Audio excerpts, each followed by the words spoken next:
The Victorians were the first to begin their practice, with all-rounder Simon O'Donnell no longer smarting from a recent thigh injury. O'Donnell is a surprise inclusion in the Australian Test team to play New Zealand in the first test in Brisbane beginning tomorrow week. He passed a fitness test in Melbourne last night. Yeah, I was happy. We've had a good bowl today and excellent conditions here at the uni, so it's been a good preparation and we're ready and raring to go for a quick win in 4 days. Bob Holland, New South Wales slow leg spin bowler and Sheffield Shield player for 8 seasons. For him, the ideal pitch is one that shows a lot of turn. But the Newcastle pitch is going to be hard and fast. Now, how's that going to affect your bowling, do you think? Oh well, I like to see a nice, hard, fast wicket. It's good for the game and good for the batsmen to play their shots. But I don't mind bowling on the wicket when there's a bit of pace in it, particularly if I can get a bit of turn. But if there's some pace there, the ball will bounce a little more and, hopefully help me to get some wickets that way. Some of the New South Wales and Victorian Shield players are conspicuous by their absence. They're in South Africa with the Rebels. Nevertheless, half the Australian Test side are here in Newcastle for this Sheffield match, which promises to be 4 great days of solid cricket. Oh, there it is!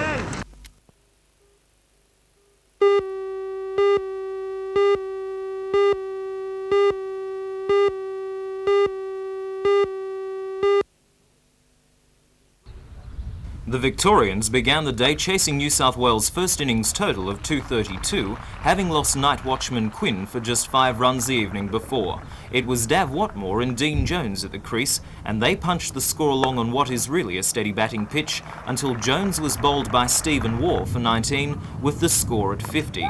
With Paul Hibbert at the crease, Watmore showed steady form, and they put on a partnership of 41 before Hibbert was bowled by Gilbert for 14. Then shortly after lunch, Simon O'Donnell was bowled by Gilbert for a disappointing 10, and the Victorians were 4 for 116. Watmore continued to glue the Victorian innings together and had slashed 7 boundaries by the time he was caught well by Taylor off the bowling of Bennett for 72. Then straight after, Tony Doddermaid was out for a duck and Victoria were in trouble at 6 for 154. Jamie Siddons came to the rescue with a fine knock, and at tea break he was not out on 51 with Captain Ray Bright on 17. Victoria were within sight of the New South Wales total at 6 for 197.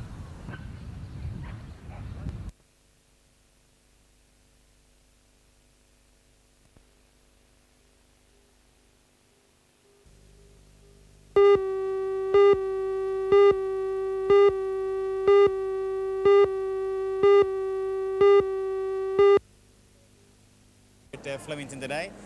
But first, a quick look at the scene as the countdown to the Cup commenced, and the royal couple came into the view of the big crowd. As the field paraded, many a Hunter Valley punter would have spared a thought, I think, for the Max Lees-trained Metropolitan winner, sprightly native. An outsider, but a proud Novocastrian nonetheless. Our Sophia ran as favourite, but the 1983 winner Kiwi and the ugly duckling grey mare Koiro Corrie May were also seen as main chances. The eventual winner, What a Nuisance, many thought was just that. Another race, the 1985 Foster's Melbourne Cup, as the gates fly open. Stand well. Late Show missed it. I'm a Prince missed it badly by 3 lengths. Don't know if Thompson wanted to do that. Tristark was away pretty well near the inside, showing good speed in the early stages. Feet away with Rising Prince.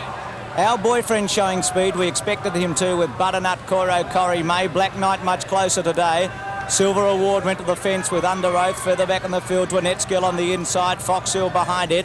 Lack of Reasons moving up to be about 5th. Outside of it, Dusky Legend, Zephyr wide. White's got Our Sophia 3 off the fence. What a Nuisance inside of it with Mapley Heights, Sprightly Native. Hey I back 5th last. Behind it now Sprightly Native with I'm a Prince. 2nd last Kiwi. And Late Show's last of all. At the judge the first time, not going all that quickly. And it's Our Boyfriend, 1.5 lengths to Butternut. Rising Prince the fence. Lack of Reason 3 wide. Koiro Corrie May in the centre. On the fence, Feet Awara, 1.5 lengths to Under Oath, and then Dusky Legend. Tristark inclined to pull. Trelaw wants to get off the fence. Black Knight, Zephyr. Then Silver Award, Tripsic on the outside. A length further back to Dwanetskill on the inside of Foxhill. Our Sophia's got about 7 behind her. She's the favourite. What a Nuisance in front of her, 2 lengths to Hey I. A length I'm a Prince the fence, 3/4 Sprightly Native. A length away then to Mapley Heights, who's third last, second last Late Show, and Kiwis last of all. 1900 out in the cup. Our Boyfriend a length. Rising Prince is having a nice run. He looks like he might come off the fence. Butternut third. Coro Corrie May the grey. Then Lack of Reason. 5 lengths to Feedawar as they start to accelerate. Then Dusky Legend under oath. Black Knight midfield. Tristark's had a beautiful run. 3 lengths to Zephyr. A length and a half to Annette's Girl Silver Award. Chipsicum next from Fox Hill on the outside of What a Nuisance. 2 lengths Our Sophia ridden along. A length to I'm a Prince on the fence. 1 to Hey I. 4 lengths Mapley Heights, Sprightly Native 2 lengths, Late Show, Kiwi 4 lengths away. Kiwi's giving Our Boyfriend about 40 lengths at the 1400. Our Boyfriend led a length to Rising Prince the outside, Coro Corrie May the rail at the 1200.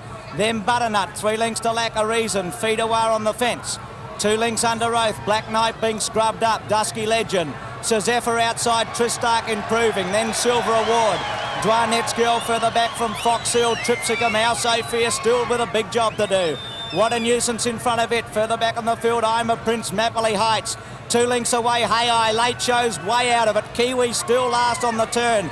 They come up towards the 600. Our Boyfriend 3/4 to Rising Prince, 2 lengths to Butternut. Coro Corrie May on the inside, making a run is Lack of Reason around the outside. Black Knight starting to thread his way into the picture with Tristark Tripsicum. Sir Zephyr in front of them from Dusky Legend. Out wide a Silver Award. Our Sophia starting to thread her way through, but well back Kiwi. I don't know if he can win today. Mapley Heights second last and back with Mapley Heights. Hey I and Late Show. Our Boyfriend 2 in front of Butternut. Then Coro Corrie May. What a Nuisance. Feedawar's under the whip. Tristark went to the fence from Tripsicum. I'm a Prince coming with a great run.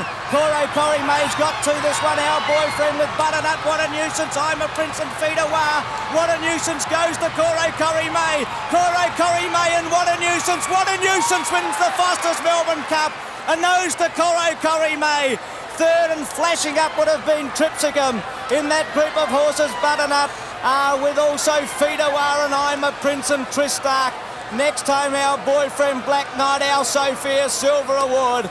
Kiwi not today. Then Hey I, Dusky Legend, Mapley Heights, Under Oath, Late Show, Sprightly Native.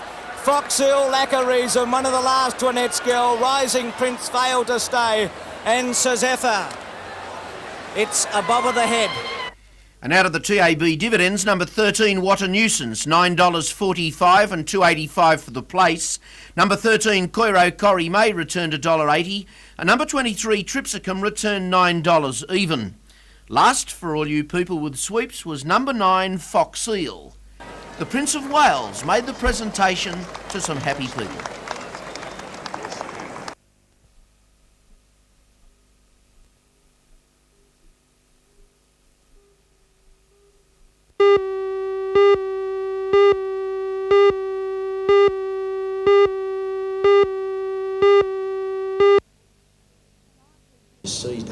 Shire President Roy Taylor is confident that the application, which is vital to the smooth sale of the Salamander Bay commercial development, will go through without a hitch. So what changes have been made to the original?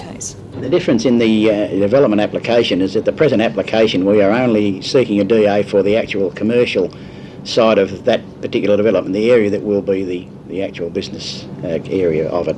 Whereas I think in the previous one we were looking for trying to look into the future a little, and it was a much larger or greater development application than we've presently got before us. At the meeting last night, the Council decided to ask the Minister for Local Government, Mr Kevin Stewart, to reconsider his ban on financial commitments for the Salamander project development. Well, as I see it, the ban on commitments basically extended to when Council were looking to borrowing monies to develop the commercial site itself. And I think the fact that now that we are out of the field of wanting to develop the commercial side, I can't see any real reason that any restriction should be placed on Council.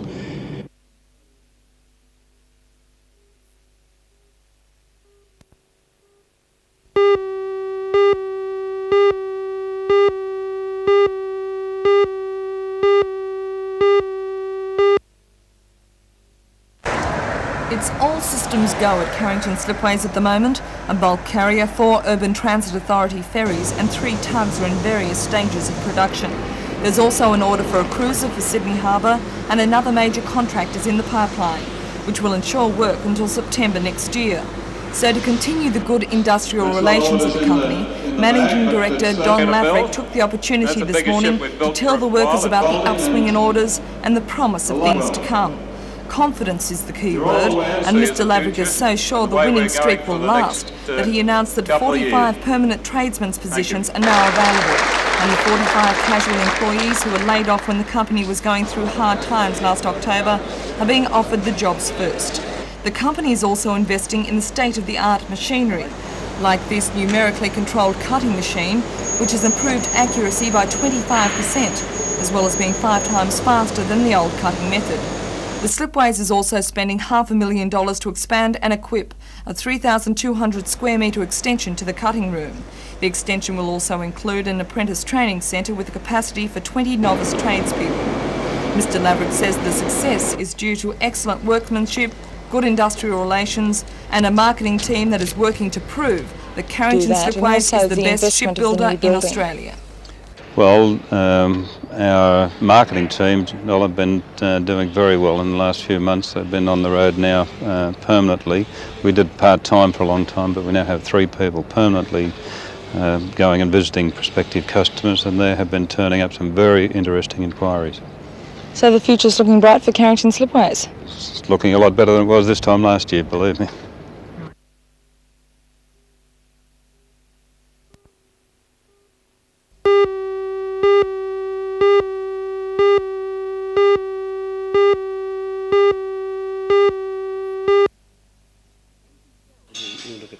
Empty shelves have become a commonplace at the Smith family depot at Lambton.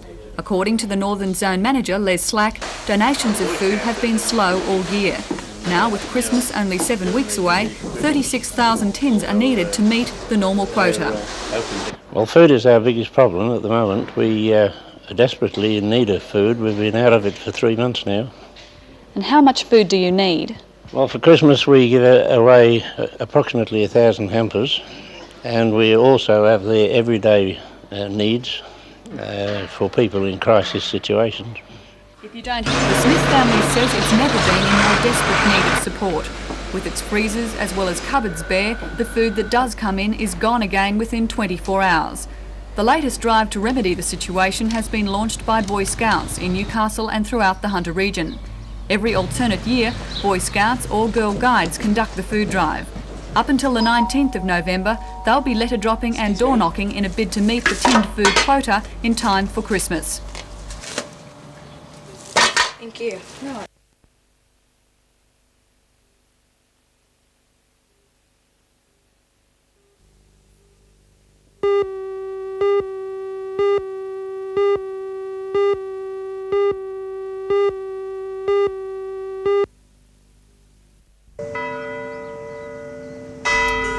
As the town hall clock chimed the 11 bells of the 11th hour, a minute's silence was dedicated to all servicemen who have fought for our country. Although today marks the anniversary of the end of World War I, it's also a day to remember the fighting men of World War II, the Korean and the Vietnam Wars. Town Clerk Barry Lewis expressed the views of many. I sincerely wish there was no Remembrance Day. I sincerely wish there was no need for us all to be assembled here today. These are, of course, just wishes. As the flag flew at half-mast, wreaths were laid to commemorate those soldiers who didn't return. Anzacs like George Todd and Edward McNaughton still remember their comrades whom they left behind. But according to President of the Newcastle Legacy Branch, John McCanch, the small gatherings, which decline in numbers every year, are a sign that shows Australians are starting to forget our history and the men who made it. I think they are, largely, partly due to just time, people forget in time, and partly generation gap. There's been no world conflict, thank goodness, so there's been nobody reinforcing the ceremonies that are carried out not to glorify war, but to remember those who died in and subsequent to the war. Is there still a need for the service? Yes, I believe there is, because we've got to keep these sort of things going. If we don't carry on, then the whole tradition, the whole history of these will disappear. Although attendance to the Remembrance service is decreasing, Australians should never forget that our freedom today was given to us by the thousands of servicemen who lost their lives defending our country.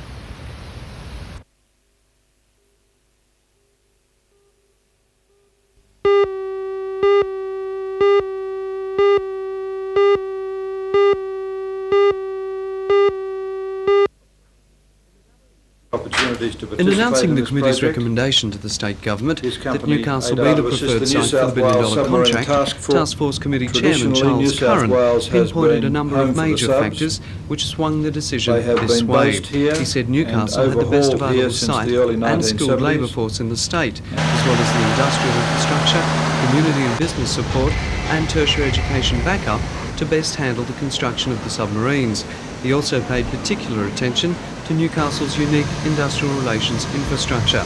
He said that while other states were trying to denigrate Newcastle's ability in this area, to the contrary, the level of cooperation between employer and employee groups was a model without peer. He borrowed from an address by the former president of the Australian Conciliation and Arbitration Commission, Sir John Moore, to illustrate Newcastle's mature and reliable industrial relations network. The Hunter Valley has adopted an approach to industrial relations that would have significant impacts elsewhere in Australia. It is a cause of great wonder that here in this valley you have been able to work out for yourselves a system of industrial relations which is unique in the Commonwealth. You are a microcosm for other communities in the country to develop. Mr Curran said he fully expected the state government to endorse the committee's recommendation. A final decision on the awarding of the $2.6 million contract would still be 18 months away, however.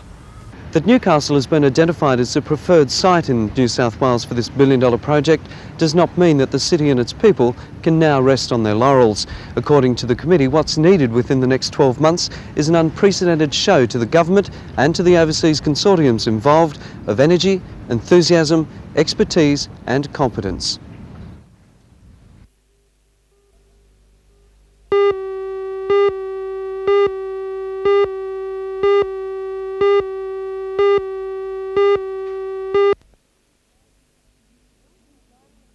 During his 9.5 years at Newcastle University, Professor Leader has built up the Community Medicine School to be one of the most innovative and admired schools in Australia.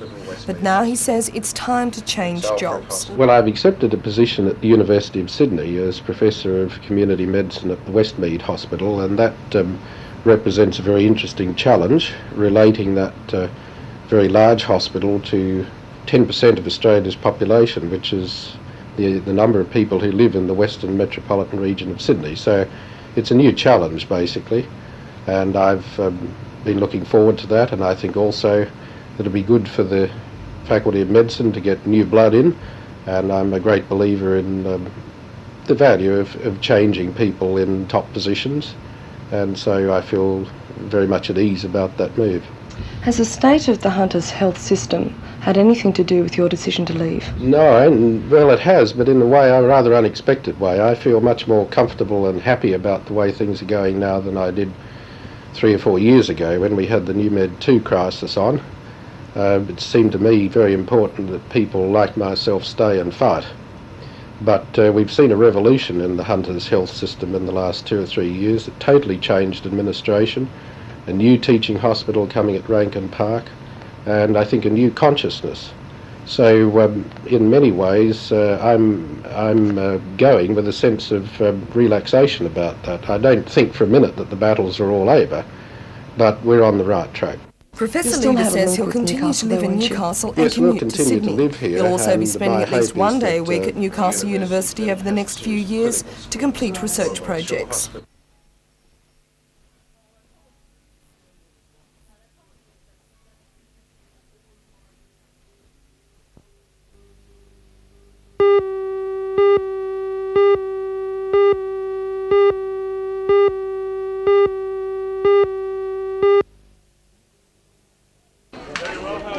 The Minister was in Newcastle today to officially commemorate the centenary of the Western Suburbs Hospital. During the function, he announced a horde of new programs for the Hunter region. More than $1 million worth of programs have been earmarked in the 1985-86 state budget. Of these programs, over $300,000 has been allocated to treatment facilities for AIDS and sexually transmitted diseases. This will facilitate the setting up of the AIDS clinic, upgrading of the treatment clinic for sexually transmitted diseases, and the improving of pathology and immunology services to meet demand for AIDS and STD services. Hospital spokesman Dr Owen James says there is no current identifiable demand for beds for local AIDS patients who need hospitalisation, but he added the facility would parallel similar developments in hospitals in Sydney. The Minister also announced the green light has been given for preparation of detailed plans and site works for the new Nelson Bay Polyclinic. The initial stages have already received $100,000 in the current state budget, and costs for completion of the polyclinic have dramatically escalated. I originally allocated $430,000 and now I've increased it to $758,000. $100,000 of that will be provided this financial year for detailed planning and site works, and the remainder will be for 86-87 when the construction will take place, and it will take 32 weeks as the estimated time for construction.